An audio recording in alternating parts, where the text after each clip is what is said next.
an award from somebody that says, well, they don't exist. Everything you've said all these years is, that's what. I am telling you that his face is priceless. That is a man who is saying with his face volumes with conviction of what he believes, and that's not a guy that's lying. Well, he also proved it with his fist one time when somebody called him out about it, and he decked him. He did. I seen that video, and that guy was a lot younger than him, but you know what? He clocked him right in the nose. Yeah. So, I don't know if we have a moon base on the back of ours or alien or something. There's some reason we don't go back to the moon, okay? They make an excuse. We were supposed to go back in the next couple of years. Now that's been, canned. And now NASA says, well, we're going to take, it's just keeping people, whatever. We don't have especially with our economy after today, we don't have the money to go back to the moon, let alone buy any rocket fuel to go to the moon. But you know what? They don't want to go back to the moon.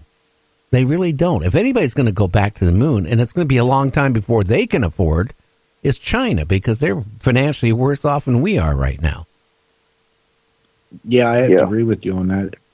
Definitely.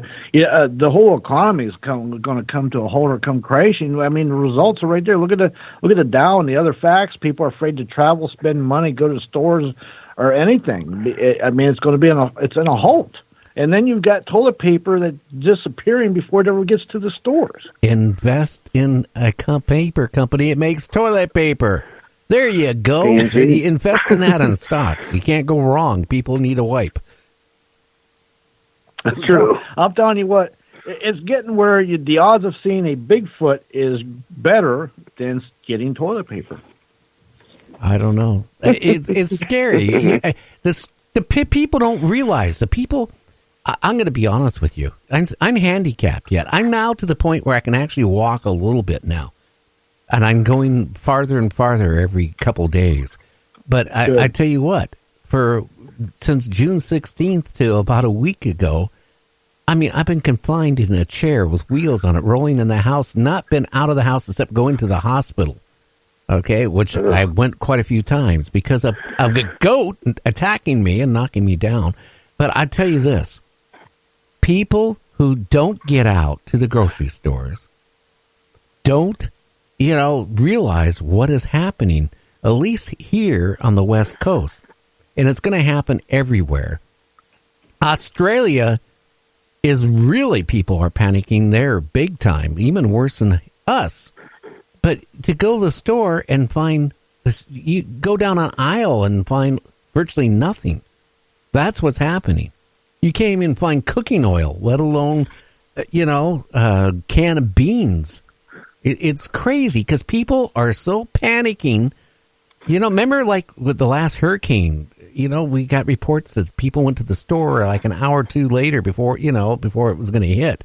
And the stores were sold out of everything. It's the same thing. People only worse now.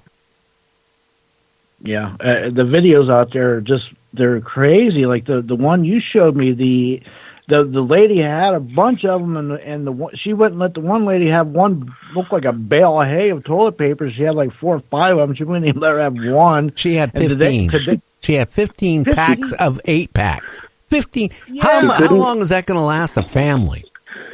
Right. She couldn't spare a square. And then today they showed a video of Costco. It looked like the Kentucky Derby. They opened the gates, and these people look like a scene out of a movie. They come around the corner going sideways with their carts, all different factions of people running.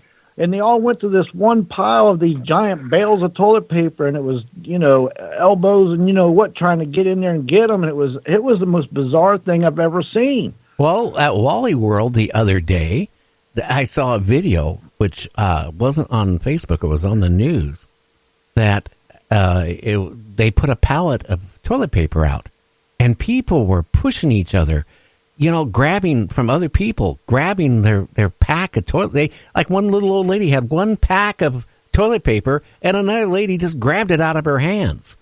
And people were punching each other and hitting each other. If they're doing this over freaking toilet paper and getting violent, What would happen if we really, really had a major thing happen? Like aliens are, landing on Earth. Oh, come on.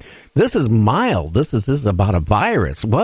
How would people, and people, I get these experts on, people wouldn't freak out.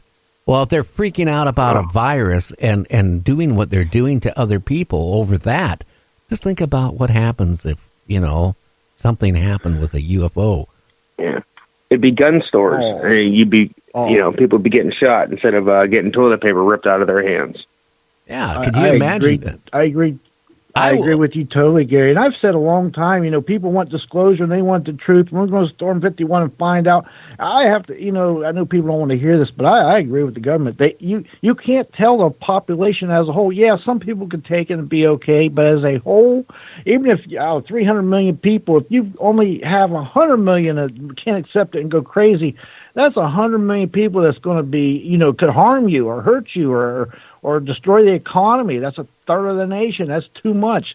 That's too many. Some things people just can't handle. It's the truth. It's just the way it is. Well, you know what, guys? I'm really more concerned about our grid system than I am about this virus. Now, you're saying why?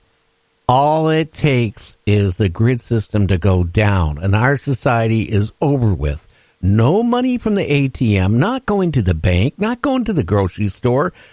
Everything will shut down. You won't be able to go out and start your family car unless you have an old car. It is pre-electronics. Okay, what are you going to do? You're not going to listen to radio. You're not going to watch TV. You're not going to turn your cell phone on because it's not going to work. What would society be like? Well, if we're seeing this over toilet paper, we got a shitload of problems in the future. And you know what? This government only reacts when the shit hits the fan. Pardon my language here. But it's true. The government now is having to respond to what this virus is. What happens if the power grid goes down? We get a solar flare, something major happens, or an asteroid hits and takes out a major city. And then that takes the grid system down because it's all tied together like some idiot. Take this wire and tie it together and this wire together. The grid system is like that. So if you have a major grid circuit go down, it can take everything down. Yeah. And, their logic is, and ironically, if they would plan ahead and invest the money to have it ready, have these things ready and a extended plan to fix these things instead of waiting until it happens, then try to fix it, which costs 10 times more money and mayhem and riots. It's ironic. It would just solve the problem, but they don't do that. And I don't know where that logic comes from because there's no logic to it. Well, it's called politicians. You know what? How long have I been telling people on my show here about this virus, what it could do to our economy, what could actually happen, and how it can kind of go from one city to another city and keep growing. And it would take about 6 weeks for that to really start going. You can close off a state. You can close like a Spain or Italy and shut them down where that's not going to do any good. It's going to now have to do its course. And that's what we're going to have to find out. But our government knew 2 months ago about this virus, and they could have been preparing for it 2 months ago. Why do they have to wait till the last moment when now people start dying? Oh my God, now we got to do something about it? Why didn't they do something about it 2 months ago? You know why? Election time. Oh, you don't want to make waves. You don't want to scare people. That's what it is. And the same way, again, about UFOs and abductions and all this other stuff. They will lie their head off because you know why? They don't want to admit the truth. That's what it is. No. And another thing about the UFO thing, if they came out with that also, there's going to be heads responsible for trillions of dollars that have been allocated for that UFO thing that, was written up under something else or Black Op or other things. So there's going to be people responsible for all that money, that you said it was going here and went there.